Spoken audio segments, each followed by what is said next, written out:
অপুষ্টিতে মারা যাওয়ার ঝুঁকিতে আছে গাজার অন্তত ৩,৫০০ শিশু, এমন তথ্য দিয়েছে জাতিসংঘ। এদিকে গাজা জুড়ে চলছে ইসরায়েলি হামলা। গেল ২৪ ঘন্টায় গাজা ইসরায়েলি হামলায় আরও ২৫ জন ফিলিস্তিনি নিহত হয়েছে। এ নিয়ে গাজায় নিহতের সংখ্যা এখন ৩৭,৫০০ ছুঁই। আরও জানাচ্ছেন ঋতু সাহা। গাজা জুড়ে চলছে ইসরায়েলি দখলদার বাহিনীর তাণ্ডব। ছোট্ট ভূখণ্ডটির ভেতর কোথাও একটুখানি নিরাপদ আশ্রয়স্থল পাচ্ছেন না সেখানকার ফিলিস্তিনিরা। গেল ২৪ ঘন্টায় গাজায় ইসরায়েলি হামলায় ২৫ জন ফিলিস্তিনি নিহত হয়েছে। তাদের মধ্যে গাজার আল মাওয়াসি মানবিক অঞ্চলে রাতভর বোমা হামলায় অন্তত ৭ জন নিহত হয়েছে। পাশাপাশি গাজা শহরের একটি বাড়িতে ইসরায়েলি বিমান হামলায় আরও ৬ জন নিহত হয়েছে। এছাড়া গাজার আল নুসেইরাত এবং আল বুরেজ শরণার্থী শিবিরে দুটি বাড়িতে দুটি আলাদা হামলায় ১৭ জন নিহত হয়েছে। এ নিয়ে গাজায় এখন পর্যন্ত ইসরায়েলি হামলায় ৩৭,৩৭২ জন ফিলিস্তিনি নিহত হয়েছে। এই যুদ্ধে আমি এবং আমার সন্তানেরা ঘরহারা হয়েছি। আমি এবং আমার মেয়ের পরিবার দুটি আলাদা ক্যাম্পে থাকতাম, কিন্তু ইসরায়েলি হামলায় আমি তাদের সবাইকে হারিয়েছি। তাদের কি দোষ ছিল?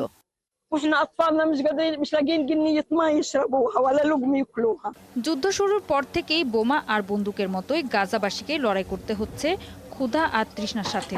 হামাসের স্বাস্থ্য মন্ত্রণালয় জানিয়েছে, ইসরায়েল সীমান্ত দিয়ে ত্রাণ সামগ্রী ঢুকতে না দেয়ায় এরই মধ্যে চরম ক্ষুধা গ্রাস করেছে ফিলিস্তিনিবাসীকে।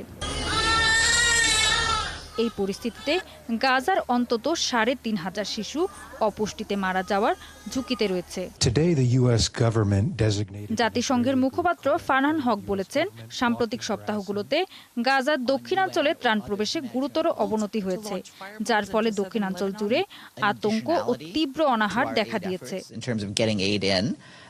এ নিয়ে গাজায় মানবিক সহায়তা চালানোর জন্য উপকূলে যে জেটি তৈরি করেছিল মার্কিন সেনারা, সেটি নির্ধারিত সময়ের আগেই বন্ধ করে দেয়া হচ্ছে। কারণ হিসেবে বলা হচ্ছে নির্ধারিত লক্ষ্য পূরণ হয়নি। ঋতু সাহা, ৭১। ইসরায়েলের হাইফা শহরে নজরদারির দাবি করেছে লেবাননের সশস্ত্র গোষ্ঠী হিজবুল্লাহ। মঙ্গলবার ৯ মিনিট ৩১ সেকেন্ডের একটি ভিডিও প্রকাশ করেছে গোষ্ঠীটি। তাদের দাবি, এই ভিডিওতে দেখানো হাইফা শহরের সমুদ্র বিমানবন্দরে ইসরায়েলি সেনাদের অবস্থানের চিত্রগুলো নজরদারি ড্রোন থেকে সংগ্রহ করা। লেবানন সীমান্ত থেকে ২৭ কিলোমিটার দূরে অবস্থিত হাইফা। এর আগে নভেম্বরে হিজবুল্লাহ হাইফাতে নজরদারি ড্রোন পাঠাচ্ছে বলে জানিয়েছেন গোষ্ঠীটির প্রধান সাইয়েদ হাসান নাসরাল্লাহ। গত ৮ মাসে ইসরায়েলে নজরদারি ড্রোন পাঠিয়েছে ইরান সমর্থিত সশস্ত্র গোষ্ঠীটি। একই সাথে দেশটিতে ড্রোন হামলাও চালিয়েছে তারা।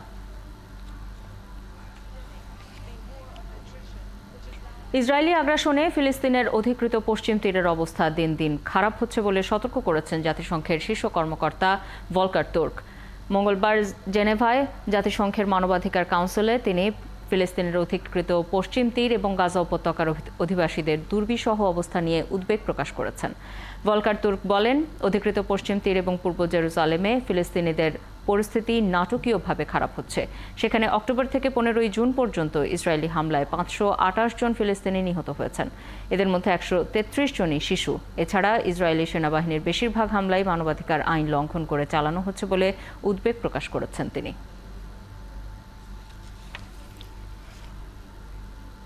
পরিবেশ, স্বাস্থ্য ও ক্ষুধা মোকাবেলার মতো টেকসই উন্নয়ন লক্ষ্যমাত্রা বাস্তবায়নে পিছিয়ে পড়ছে বিশ্ব। জাতিসংঘের এক প্রতিবেদনে এই কথা বলা হয়েছে। এতে বলা হয়েছে যে ২০১৫ সালে সম্মত হওয়া এসব টেকসই উন্নয়ন লক্ষ্যমাত্রার বেশিরভাগের ক্ষেত্রেই পথ হারিয়েছে বিশ্ব, যার মধ্যে অন্যতম হচ্ছে দারিদ্র্য ও ক্ষুধা মোকাবেলা। তহবিল ঘাটতি, ভূরাজনৈতিক উত্তেজনা এবং কোভিড-১৯ মহামারীর কারণেই এমনটি হয়েছে বলে প্রতিবেদনে উল্লেখ করা হয়েছে। লক্ষ্যমাত্রার মধ্যে আছে শিক্ষা, স্বাস্থ্যসেবা উন্নত করা সহ স্বচ্ছ জ্বালানি সরবরাহ এবং জীববৈচিত্র্য রক্ষার মতো বিষয়গুলো। এতে দেখা গেছে ১৭টি লক্ষ্যের কোনোটিই ২০৩০ সালের মধ্যে পূরণ হওয়ার পথে নেই। বেশিরভাগ লক্ষ্যমাত্রাই হয় সীমিত আকারে বাস্তবায়ন হয়েছে, নয়তো অবস্থা আগের চেয়ে আরও শোচনীয় হয়েছে। তীব্র গরমে বিপর্যস্ত ভারতের জনজীবন। গরম থেকে সহসাই যে মুক্তির সম্ভাবনা নেই সেই আভাসই দিচ্ছে আবহাওয়া দপ্তর। বিহারে গত 24 ঘন্টায় তীব্র তাপ এবং আর্দ্রতার কারণে 22 জনের মৃত্যু হয়েছে। দিল্লি, পাঞ্জাব, হরিয়ানা এবং উত্তরপ্রদেশে নতুন করে তাপপ্রবাহের সর্বোচ্চ সতর্কতা জারি হয়েছে। দিল্লিতে তাপমাত্রা 45 ডিগ্রি সেলসিয়াসের আশেপাশে ঘোরাফেরা করলেও অনুভূত হচ্ছে 50 ডিগ্রি। আবহাওয়া দপ্তর জানিয়েছে, দিল্লিতে স্বাভাবিকের তুলনায় তাপমাত্রা 6 ডিগ্রি সেলসিয়াস বেশি। এনডিটিভি জানিয়েছে, উত্তরাখণ্ড, বিহার, ঝাড়খণ্ড সহ উত্তর ভারতে তাপমাত্রা 46 ডিগ্রির ওপরে উঠছে। অত্যধিক তাপমাত্রার কারণে সোমবার দিল্লি থেকে কলকাতামুখী ইন্ডিগোর একটি ফ্লাইট 3 ঘন্টা দেরিতে ছেড়েছে। মাত্রাতিরিক্ত উষ্ণতার কারণেই যান্ত্রিক ত্রুটি দেখা দিয়েছিল বিমানে।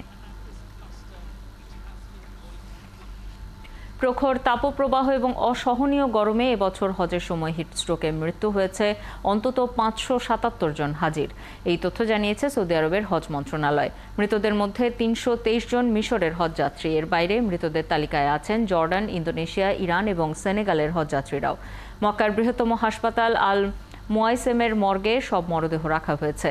হাসপাতাল কর্তৃপক্ষ জানিয়েছে, মৃত হজযাত্রীদের মধ্যে 575 জনই মারা গেছেন হিটস্ট্রোক বা গরমজনিত অন্যান্য শারীরিক সমস্যায়। বাকি 2 জন মারা গেছেন পাথর নিক্ষেপের সময় পদদলিত হয়ে।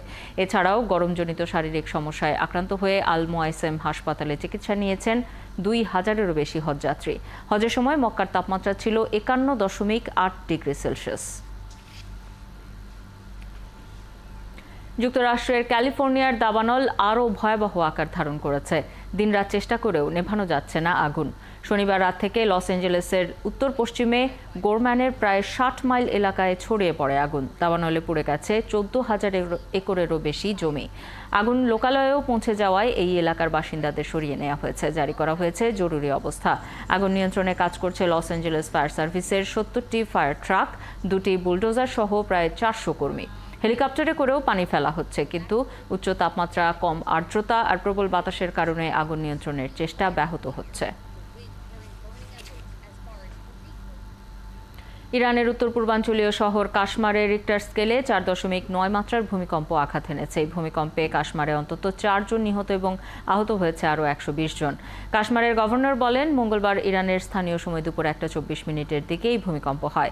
মার্কিন ভূতাত্ত্বিক জরিপ সংস্থা ইউএসজিএস বলেছে, ভূপৃষ্ঠ থেকে 10 কিলোমিটার ভূগর্ভে ভূমিকম্পের উৎপত্তি হয়। তবে ভূমিকম্পে ঘরবাড়ি এবং অন্যান্য স্থাপনার ক্ষয়ক্ষতি কেমন হয়েছে তা তাৎক্ষণিকভাবে জানা যায়নি।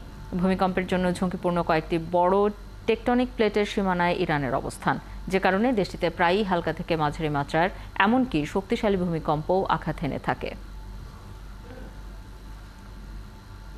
ইরানের উত্তরাঞ্চলীয় একটি হাসপাতালে অগ্নিকাণ্ডে অন্তত 9 জন রোগীর মৃত্যু হয়েছে। মঙ্গলবার দেশটির রাষ্ট্রীয় গণমাধ্যমে এই তথ্য জানিয়েছে। সোমবার স্থানীয় সময় রাত 1:30টার দিকে এই অগ্নিকাণ্ড ঘটে।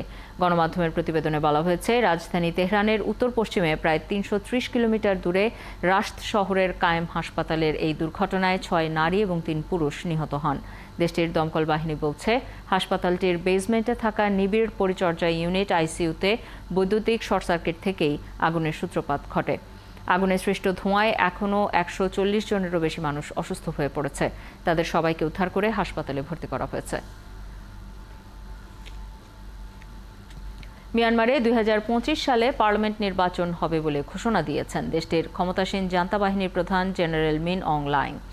মান্দালয়ের মেঘতিলায় সেনাবাহিনীর এক অনুষ্ঠানে তিনি বলেন, বর্তমান অন্তর্বর্তী সরকার 2024 সালে জাতীয় নির্বাচন আয়োজনের সিদ্ধান্ত নিয়েছে। আগামী নির্বাচনের সাল উল্লেখ করলেও নির্দিষ্ট কোনো তারিখের কথা জানাননি তিনি। এর আগে মিয়ানমারের সবশেষ নির্বাচন হয়েছে 2020 সালের 8ই নভেম্বর। সেই নির্বাচনে জয়ী হয়ে সরকার গঠন করেছিল দেশটির গণতন্ত্রপন্থী নেত্রী অং সান সুচির নেতৃত্বাধীন দল national league for democracy NLD. তবে নির্বাচনে কারচুপির অভিযোগ তুলে 2021 সালে অভ্যুত্থানের মাধ্যমে নির্বাচনে মিয়ানমারের জাতীয় ক্ষমতা দখল করে সেনাবাহিনী। 24 বছরের মধ্যে প্রথমবারের মতো উত্তর কোরিয়া সফর করছেন রুশ প্রেসিডেন্ট ভ্লাদিমির পুতিন। সফরে দ্বিপক্ষীয় বাণিজ্য এবং নিরাপত্তা সম্পর্ক নিবিড় করা এবং যুক্তরাষ্ট্রের বিরুদ্ধে উত্তর কোরিয়াকে সমর্থন দিয়ে যাওয়ার অঙ্গীকার করেছেন পুতিন। এছাড়া ইউক্রেন যুদ্ধে রাশিয়াকে সমর্থন করে যাওয়ায় উত্তর কোরিয়ার প্রশংসা করেছেন তিনি। আরও জানাচ্ছেন সৃষ্টি ঘটক।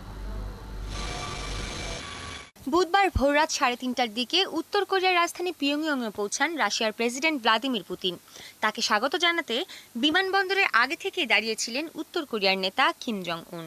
আলিঙ্গন করে উষ্ণ অভ্যর্থনার মধ্য দিয়ে শুরু হয় সফর।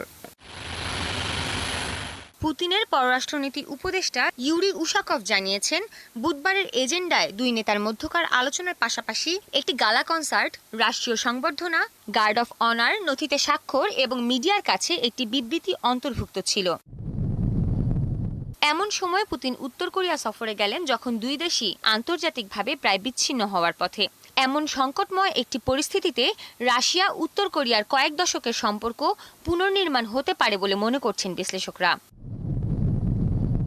উত্তর কোরিয়ার প্রধান শাসক দলের সংবাদপত্রের প্রথম পাতায় প্রকাশিত একটি নিবন্ধে বলা হয়, পুতিন পশ্চিমাদের নিয়ন্ত্রিত নয় এমন একটি বিকল্প বাণিজ্য ও পারস্পরিক মীমাংসা পদ্ধতি বিকাশ এবং ইউরেশিয়ার একটি সম ও অবিভাজ্য নিরাপত্তা বলয় গড়ে তোলার প্রতিশ্রুতি দিয়েছেন।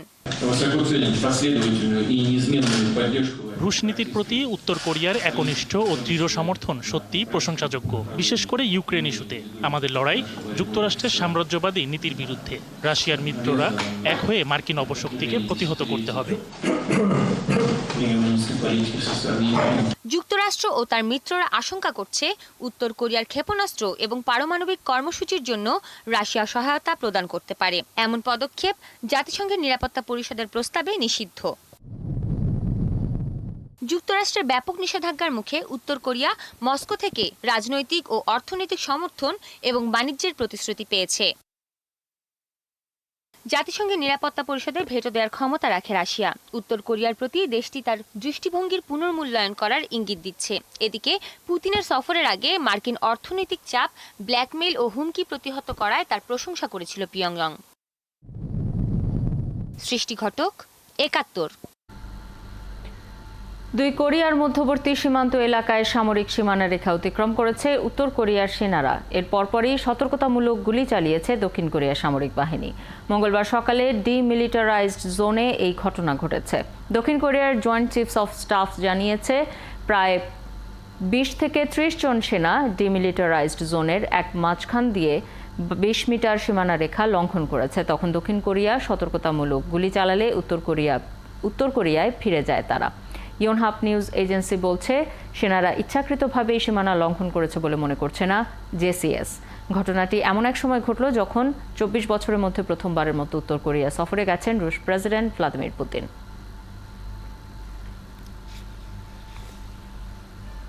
তাইওয়ান প্রণালীতে চীনা সাবমেরিন দেখা গেছে। তাইওয়ানের প্রতিরক্ষা মন্ত্রী বলেছেন, তাইওয়ানের জেলেদের অনলাইনে প্রকাশিত ছবিতে একটি চীনা পারমাণবিক সাবমেরিনের দেখা মিলেছে। এরপরই জাহাজটির ওপর নজরদারি বাড়িয়েছে দেশটি।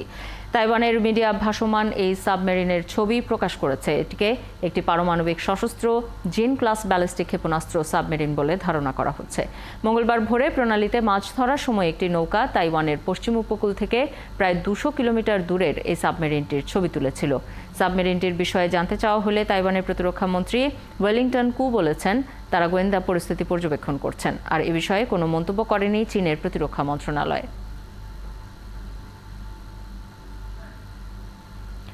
রাশিয়ার দক্ষিণাঞ্চলীয় রোস্তভে ইউক্রেনের ড্রোন হামলায় দেশটির বেশ কয়েকটি তেল সংরক্ষণাগারে আগুন লেগে গেছে। তবে এই হামলায় কোনো হতাহতের ঘটনা ঘটেনি বলে জানিয়েছে স্থানীয় কর্তৃপক্ষ। মঙ্গলবার স্থানীয় সময় ভোরে রাশিয়ার দক্ষিণাঞ্চলের রোস্তভের আজভ শহরে এসব হামলা চালিয়েছে ইউক্রেন। রোস্তভ অঞ্চলের গভর্নর ভ্যাসিলি গোলুবেভ এক টেলিগ্রাম বার্তায় বলেন, তেল সংরক্ষণাগারগুলোতে ৫,০০০ ঘনমিটার তেল ছিল। হামলায় সেখানে আগুন লেগে যাওয়ায় দমকল বাহিনী তা নিয়ন্ত্রণে আনার চেষ্টা করছে।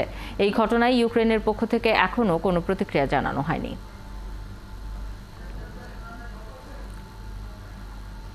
এতক্ষণ সাথে থাকার জন্য ধন্যবাদ। কাল একই সময়ে আবারও হাজির হবে বিশ্বযোগ। সরাসরি সংবাদ ও অনুষ্ঠান দেখতে থাকুন একাত্তরের ফেসবুক পেজে এবং সাবস্ক্রাইব করুন একাত্তরের ইউটিউব চ্যানেল।